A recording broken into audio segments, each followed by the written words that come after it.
Now, allow me to introduce a comprehensive list of all the tariffs the Prime Minister has successfully had reduced on Canada.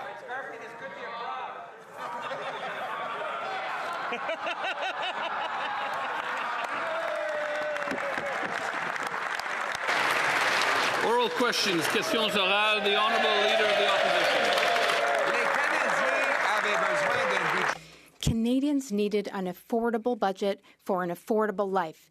Canadians can no longer pay their bills and pay for groceries. But the Prime Minister is creating more inflation. According to the PBO, the Parliamentary Budget Officer, the Prime Minister has created the largest deficit in Canadian history outside of the pandemic years. It's twice the deficit Justin Trudeau left us with. It's also twice as high as what the Prime Minister promised during the election campaign. That's a broken promise, according to the PBO. There will be $5,000 more inflation for each Canadian family. How are Canadians supposed to pay another $5,000 for a costly, expensive budget? The Honourable Minister of Finance. Mr. Speaker, I'm so happy to see that the Leader of the Opposition read the summary of the budget. But we're not going to take any lessons from the Conservatives. Yesterday, the Conservatives voted against infrastructure investment. They voted against investing in housing. The Conservatives voted against innovation and productivity in Canada. And the Conservatives also voted against investing in defence. On this side of the House, Mr. Speaker, we will always fight for a strong Canada. We will build a strong Canada together, Mr. Speaker. Today, the Conservatives should be asking themselves the question, why aren't we supporting Canadians? What are Canadians getting in exchange for the Prime Minister's 150,000 kilometres of travel? It's the equivalent of going around the earth 4 times. He met with Americans, and they doubled tariffs on steel and aluminum. He met with people in India. They increased tariffs on chickpeas. He went to China. He met with them, and they increased tariffs on Canadian farmers and fishermen, Mr. Speaker. So why is it that every time the Prime Minister takes a flight abroad to meet with foreign representatives, Canadians pay more tariffs? The Honourable Minister of Finance. Mr. Speaker, that's the question Canadians are asking themselves. They are wondering, how did the Conservatives dare to vote against Canada yesterday, Mr. Speaker? Because in our budget, Mr. Speaker, we address strengthening Canada's sovereignty. We invest in our military capacity. We are investing in our military. So how can Conservatives explain to their constituents that they voted against Canada yesterday at a time when we all need to band together at this historic time for our nation?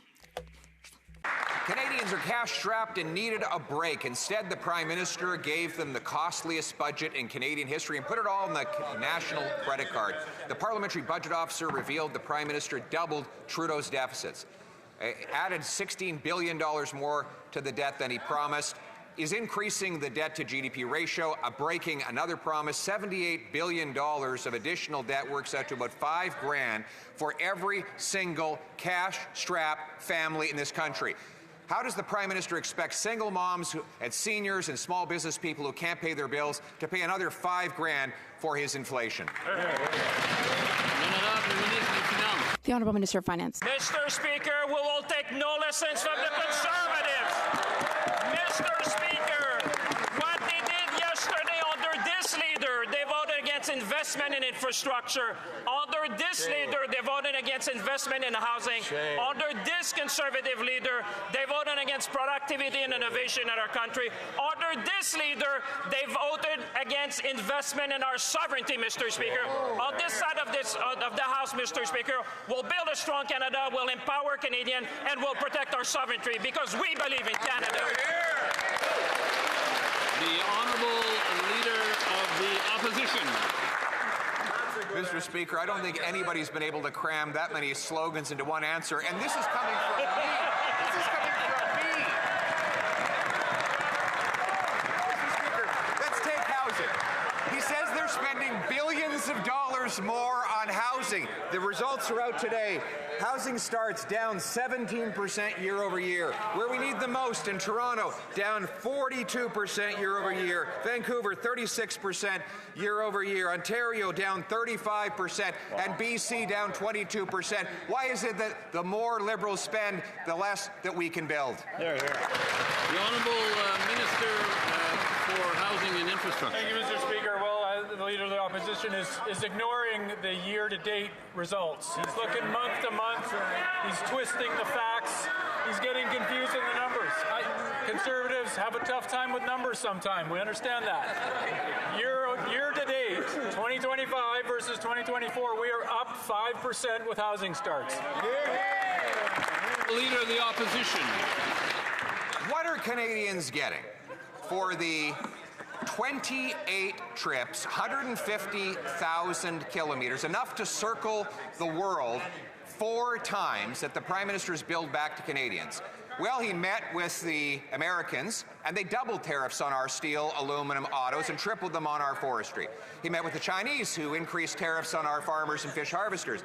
He met with the Indians. They increased tariffs on Canadian peas. He met the Brits, and they're keeping their blockade on our beef. Why is it that whenever the Prime Minister gets on a plane, Canadians end up paying more tariffs abroad? The Honourable Minister of International Trade.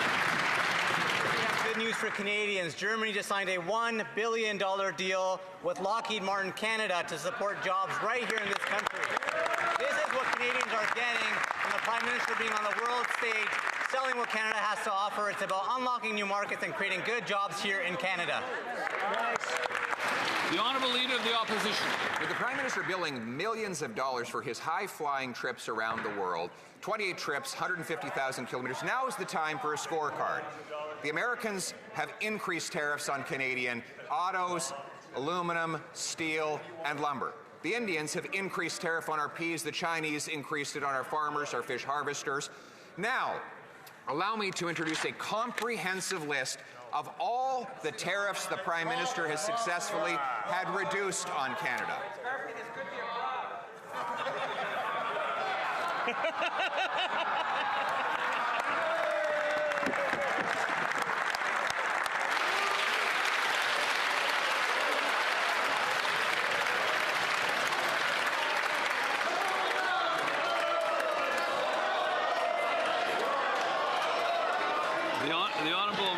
The Honourable Minister of International Trade. Mr. Speaker, the Conservative leader continues to stand against support for Canadian workers and businesses. He has refused to support our government's plan to double non-U.S. exports over the next decade. In fact, he called Canadian exports, other than oil, pixie dust. Does the Conservative leader think our $5 billion in beef exports is pixie dust, or the LNG headed to South Korea from BC? Or what about the $7.6 billion worth of fish and seafood caught by hardworking Canadians? Why there's imaginary taxes or pixie dust, the Conservative leader needs to get on board and out of the way, Mr. Speaker. Thank you so much.